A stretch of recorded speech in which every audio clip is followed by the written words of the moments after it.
Quem me tocou, quem me curou, a esperança nos liga ao céu, toque divino nas vestes do amor. A ternura é o orvalho ao sedento viajou. O sol da escuta é o agasalho a quem precisa de calor.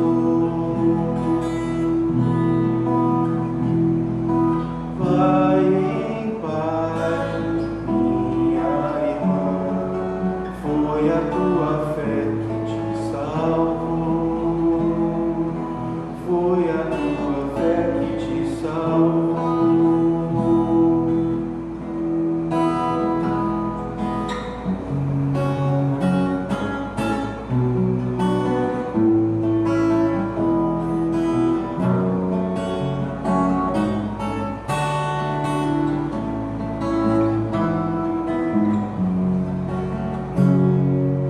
Quem me tocou, pois eu senti saindo de mim uma virtude em meio à multidão.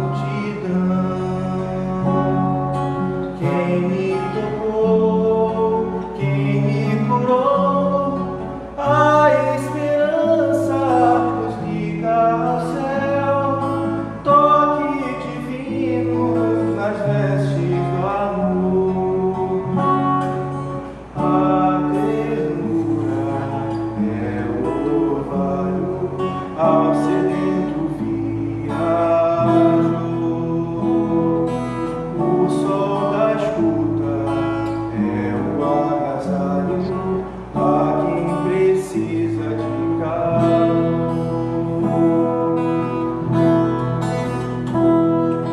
Vai em paz, minha irmã, foi a tua fé que te salvou. Foi a tua fé que te salvou. Foi a tua fé que te salvou.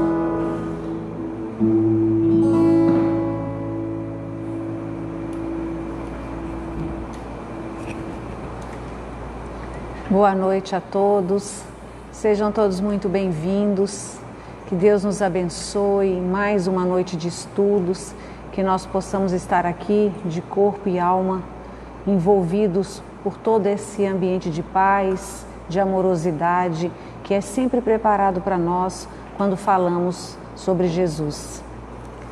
Hoje nós vamos tratar de uma passagem, uma das mais belas passagens do Evangelho e que tem nomes diferentes dependendo da tradução bíblica. Na Bíblia de Jerusalém, essa passagem é chamada Verônica, a mulher hemorroíça.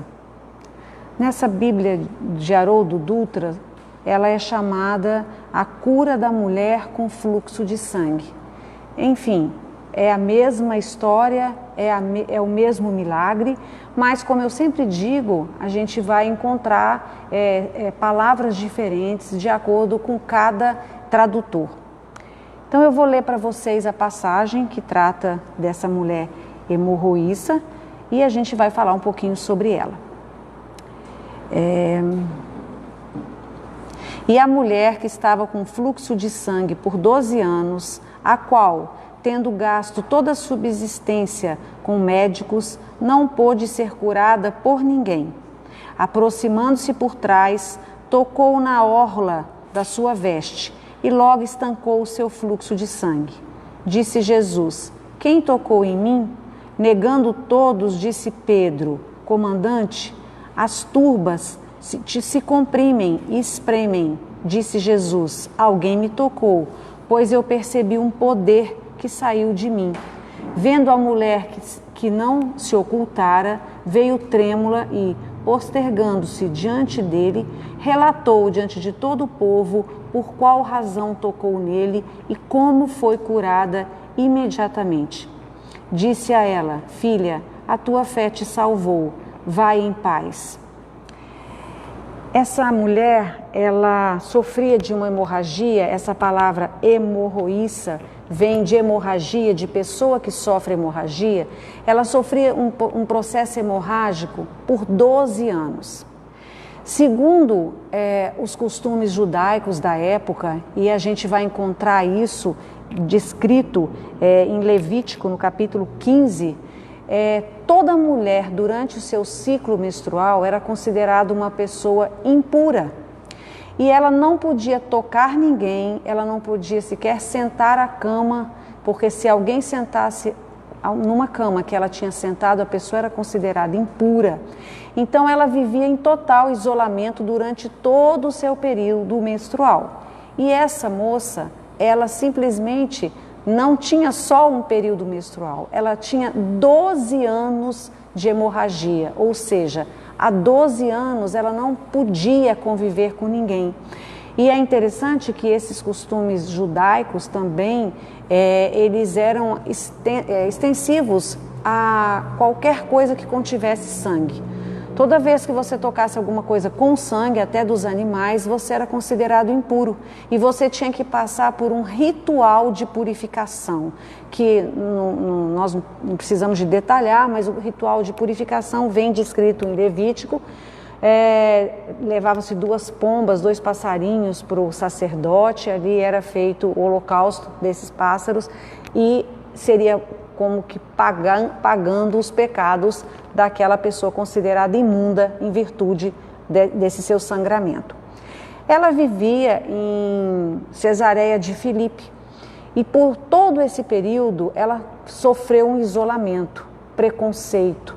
Ela não conseguia e não podia ter contato sequer com seus familiares, fora que ela tinha que esconder, né, as manchas das suas vestes que relatavam esse processo de sangramento dela. Então ela era uma mulher excluída, era uma mulher completamente infeliz. Ela já tinha gastado todos os seus recursos, tinha feito todos os procedimentos religiosos que se consideravam na época, todos os médicos já tinham sido consultados, tudo o que ela podia fazer para cessar essa doença dela, ela fez. Ela era uma pessoa extremamente perseverante na busca da cura, daquilo que ela entendia ser um pecado que ela estava pagando, porque não tinha explicação para aquilo. Então, quando você sofria de algum mal sem uma explicação e sem uma cura, você imediatamente associava ao pagamento de um pecado. Então ela se achava a maior das pecadoras, porque ela já sofria com aquilo há 12 anos. E ela, depois de ter esgotado todas as possibilidades que tinham as suas mãos em Cesareia de Filipe, ela sai de lá e se dirige a Cafarnaum, porque Cafarnaum era um centro mais desenvolvido. E ela já tinha ouvido falar de Jesus. Então ela se dirige a Cafarnaum na esperança de ter um encontro com esse mestre que ela ouvia falar que tinha feito muitos milagres, que tinha curado muitos doentes. Então ela vai até Cafarnaum na esperança de encontrar Jesus e, quem sabe, obter uma cura através dele.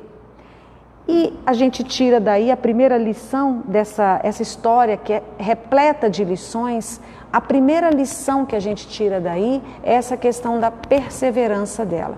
Ela esgotou tudo o que ela podia fazer antes de procurar Jesus. Nós, na nossa vida, nós queremos muito um milagre, mas nós paramos e passivamente aguardamos que esse milagre aconteça. E esse milagre não acontece sem a nossa participação. Nós precisamos de ser ativos na busca daquilo que a gente deseja para nós, dos milagres que a gente pretende obter nas nossas vidas. E foi o que ela fez. Então ela foi até a Cafarnaum e lá ela ficou sabendo onde Jesus iria estar. e ela acompanhou aquela multidão. Então a primeira lição que a gente tira disso é a forma como ela lidava com esse problema. Ela encarava o problema de frente, mesmo sofrendo todo o preconceito que ela sofria, mas ela encarou o problema, ela buscou uma solução para o seu problema, ela teve atitude, que é aquilo que todos nós devemos ter. E essa atitude fez com que ela fosse até Cafarnaum e lá ela se junta àquela multidão. Imagina, Jesus era seguido por multidões, né?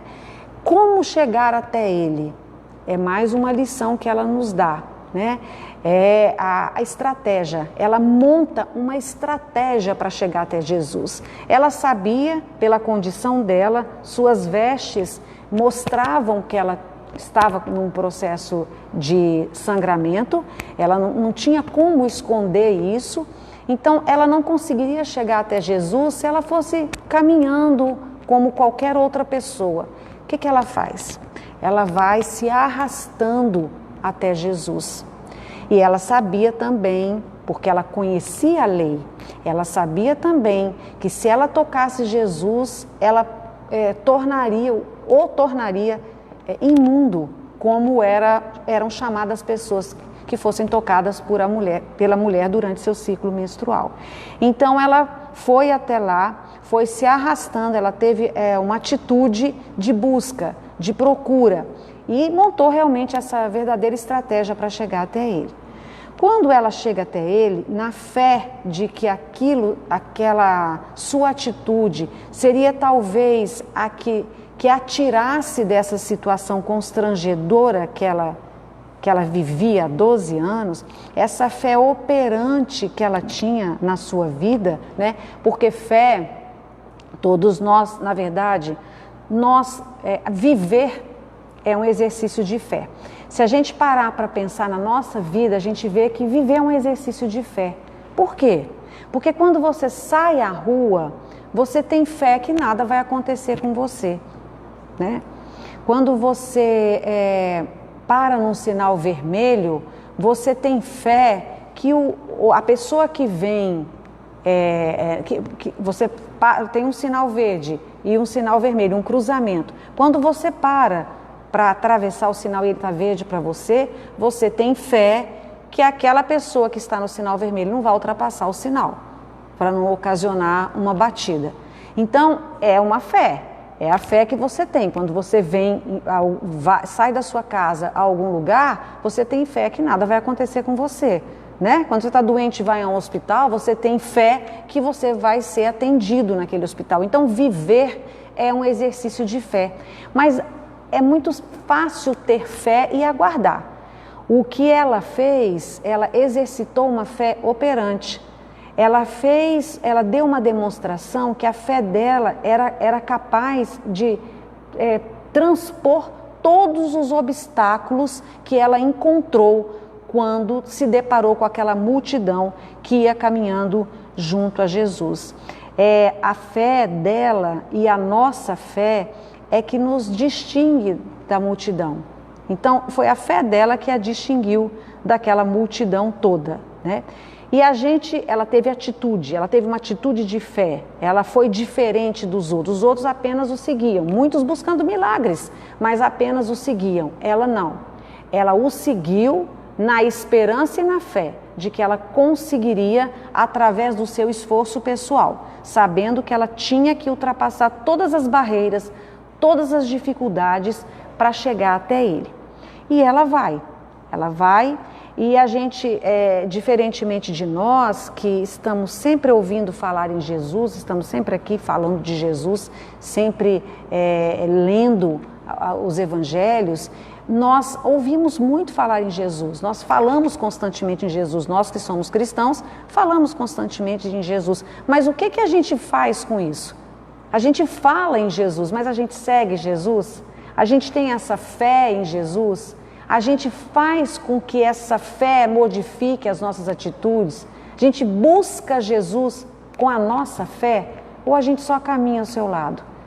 Né? Então essa foi a diferença dela naquele episódio. e ela vai se arrastando e chega até Jesus. E aí um outro fato interessante, como fala aqui, é que ela toca na orla da roupa de Jesus. O que é a orla? É a barra da roupa de Jesus. Por quê? Porque ela sabia que se ela tocasse nele, ela o tornaria imundo. Então ela pega só naquela orla, mas tem um significado muito especial isso. Também é um mandamento, e esse mandamento está lá em Números, capítulo 15, era um mandamento que os homens, nas vestes dos homens judaicos, deveria haver na barra ou na orla um bordado com linha de cor azul. O que significava isso? Era um mandamento. Eles tinham que ter a roupa com esse bordado na barra. O que significava isso? Significava que cada vez que você olhasse para aquele bordado, você lembrasse das leis de Deus. Era para te fazer lembrar das leis de Deus, da lei divina. Você olhava para o bordado, você lembrava e você se questionava, será que eu estou cumprindo as leis de Deus? Né? Será que eu estou cumprindo? E no Velho Testamento fala também que toda vez que você cumpre a lei de Deus, você recebe virtude. Toda vez que você cumpre a lei de Deus, você recebe vida e virtude. E ela vai e toca nesse bordado, que era exatamente o lugar. Ela se achava uma pecadora. Ela achava que ela estava sofrendo um castigo pelos seus pecados. Então ela toca naquele lugar onde se fazia lembrar daquilo que talvez ela estivesse infringindo, a lei divina, as leis de Deus. E aí ela toca, e a gente sabe que sangue é vida. Ela estava perdendo vida. À medida que ela perdia sangue, ela perdia vida.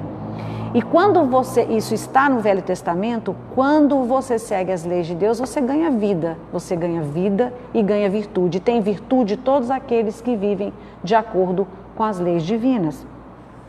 Então, o terceiro exemplo que ela dá para a gente é que ela entendia e que ela busca uma compensação, ela entende que ela estava afastada da lei de Deus. Então ela toca naquele lugar que a faz lembrar disso, né? Então é um outro exemplo que ela nos dá, porque nós nos afastamos constantemente da lei divina e a gente não se dá conta disso, né? Nós vivemos como a gente acredita que seja o correto, mas muitas vezes o correto meu não é o correto do outro e não é o correto diante da lei. Então nós temos que estar atentos para que lei que nós estamos cumprindo. É a lei de Deus ou é a lei que a gente estabelece para nós? Nós estamos de fato vivenciando a lei divina ou nós criamos uma lei divina para nós? Porque isso é muito comum, muito mais comum do que a gente imagina. Nós criamos as nossas próprias leis. Ela não. Ela entendia que ela estava infringindo a lei divina. Por isso estava recebendo aquele castigo. Então ela vai e toca, ela conhecia, tanto é que ela toca exatamente nesse local, né? E aí, quando ela faz isso, ela é imediatamente curada. E essa cura é uma cura física. Era uma cura física, o sangramento dela cessa imediatamente. Mas o mais bonito dessa história, não é a cura física, é o que isso fez com a vida dela.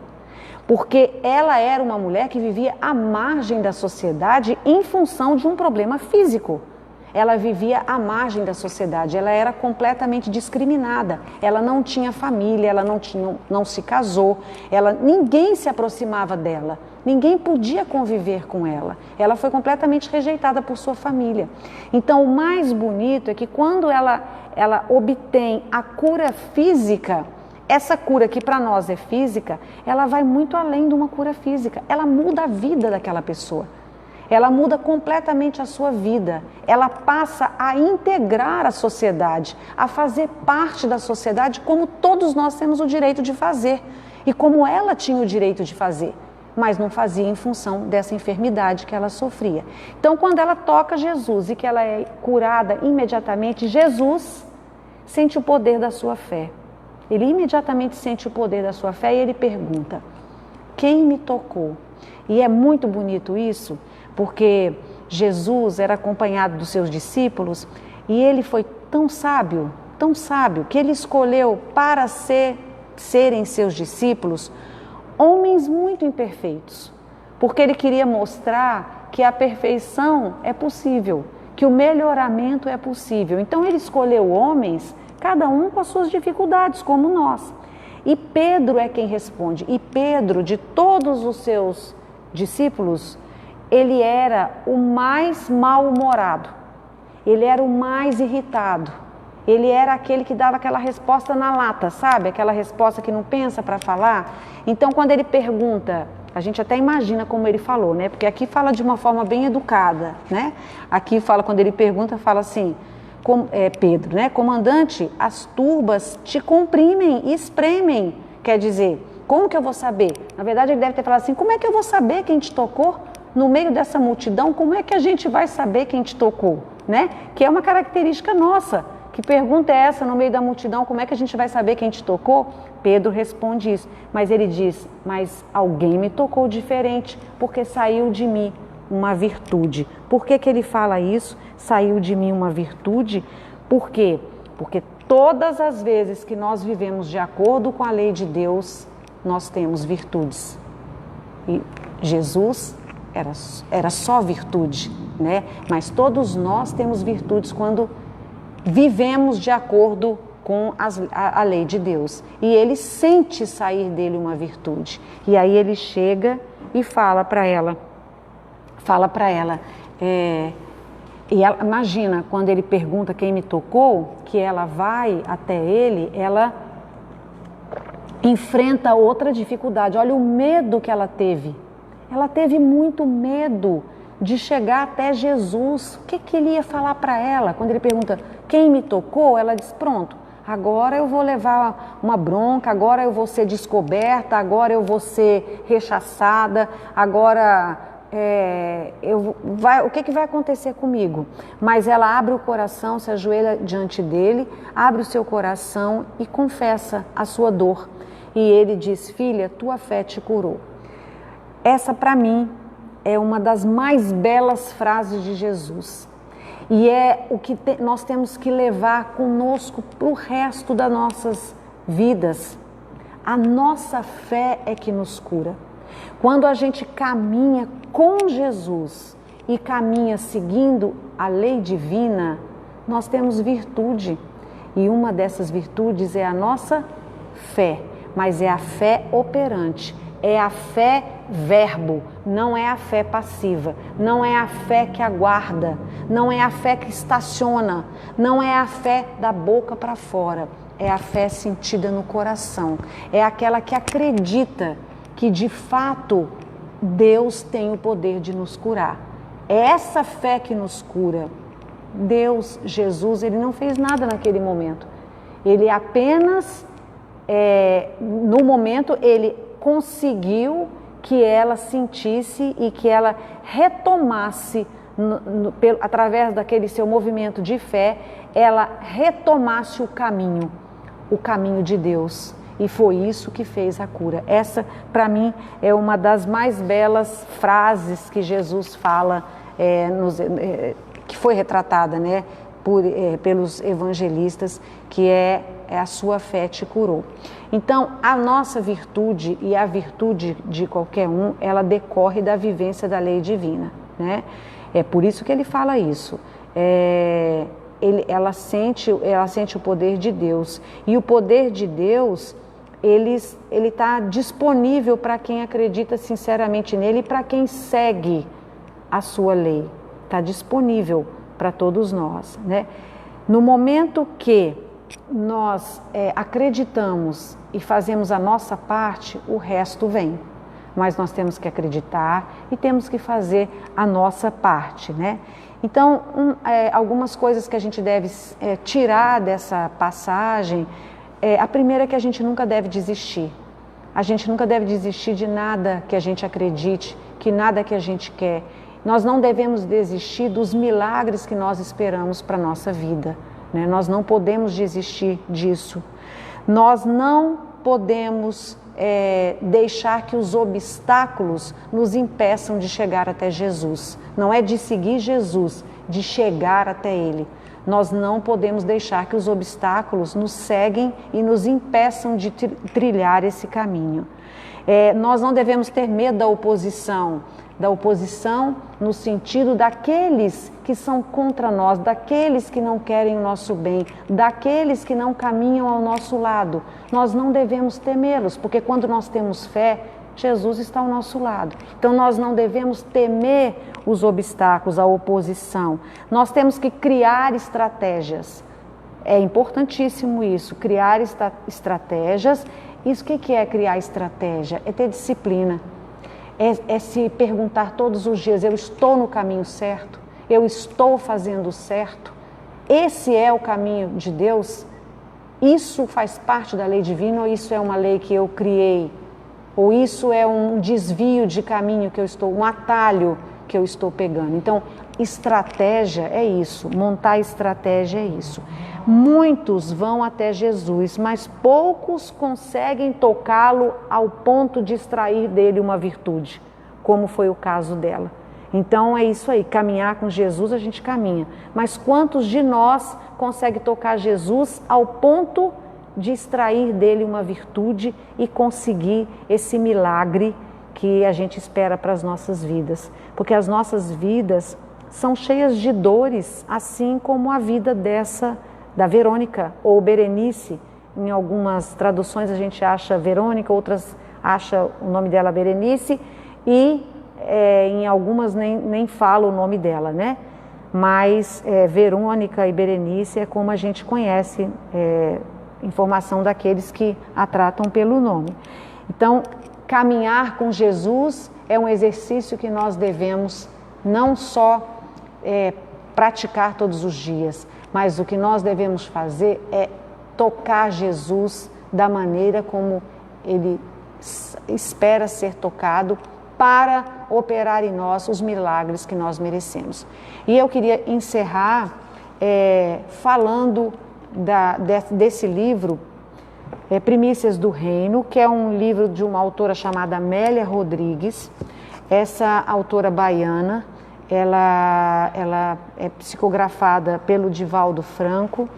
Hoje ela faz parte, ela era uma professora baiana que desencarnou em 1965, me parece, eu anotei aqui, 1965, aos 65 anos, e ela era apaixonada pelos evangelhos e lá no alto ela faz um trabalho junto a essa falange do espírito Joana de Ângeles, que é o espírito mentor, é a mentora espiritual desse nosso médium, Divaldo Pereira Franco.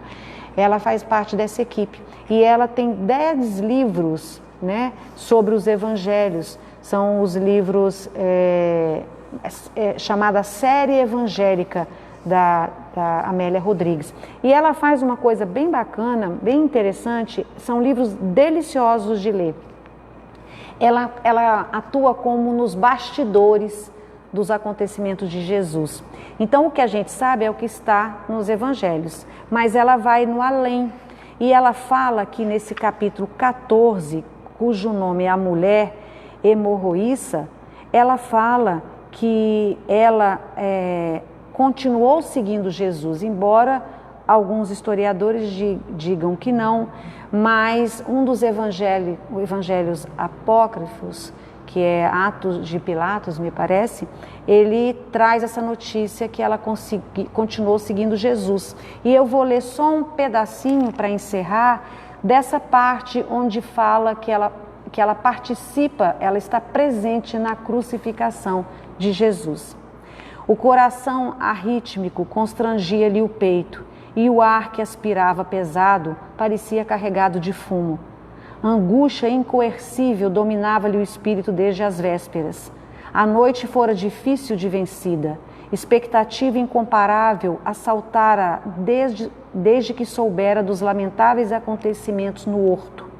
A traição de Judas sucederam-se a deserção dos amigos, a negação de Pedro, e ele, a sós, fora instrumento de escárnio e da arrogância de todos, levado à extrema humilhação por aqueles que desde há tempo ambicionavam pôr-lhe as mãos. A notícia em tom de cantinela cansativa corriam zobateiras por todos os lados, até mesmo repetidas por bocas antes mortas e que podiam agora falar graças a ele. O dia começara com o sol em brasa, queimando tudo. O vento quente, àquela hora da tarde, crestava. A sinistra caravana que o empurrava na direção do Gólgota ainda não atravessara a porta de saída da cidade, aumentada cada vez mais por novos espectadores impertinentes que o saudaram poucos dias antes, quando ele chegara a Jerusalém. Ela os ouve gritar: adiante, o chicote! Sente-o dilacerar do próprio coração. A ladeira é de difícil acesso e os motejos se sucedem enquanto o chicote vibrando rasga-lhe as carnes ensanguentadas. Ajudado pelo sirineu, banhado de suor e sangue, ele avança vagarosamente com dificuldade. Ela o amava sim, amava-o com todas as forças do seu coração, da sua vida. Vivia porque dele recebera a vida. Olhou em volta lacrimejante. Ali estavam, entre outros, Maria, sua mãe, Madalena, com as mãos crispadas, chorando desesperadamente, Joana de Cusa, Maria de Cleófas, Salomé, Marta, João, todos dominados por dor inominável. Talvez mais longe estivessem outros, Nicodemos, Zaqueu, José de Arimateia, Lázaro, os cegos e paralíticos que recuperaram a saúde estupefados, vencidos. Os gritos e imprecações redobram. É muito linda essa descrição que ela faz desse pedaço. E daí ela entra já falando do problema dela. Abandonar a sua cidade de nascimento. Aí ela volta, faz uma viagem no túnel do tempo e volta à sua situação para relatar por que o seu grande amor pelo Mestre Jesus. E é esse amor que nós esperamos todos sermos dignos, né, de conseguir entender a sua dimensão. Então, que Jesus nos abençoe nessa noite e que e avisando que na próxima semana, continuando a Boa Nova, os ensinos da Boa Nova, dia 24, segunda-feira, a Valéria vai nos falar de dois outros personagens dos evangelhos, Gessiel e Abigail. E agora eu vou passar a palavra para o Luiz, que é o coordenador do grupo de apoio fraterno aqui do nosso centro. O Luiz vai falar essa nova maneira de trabalho do grupo. Boa noite para todos vocês.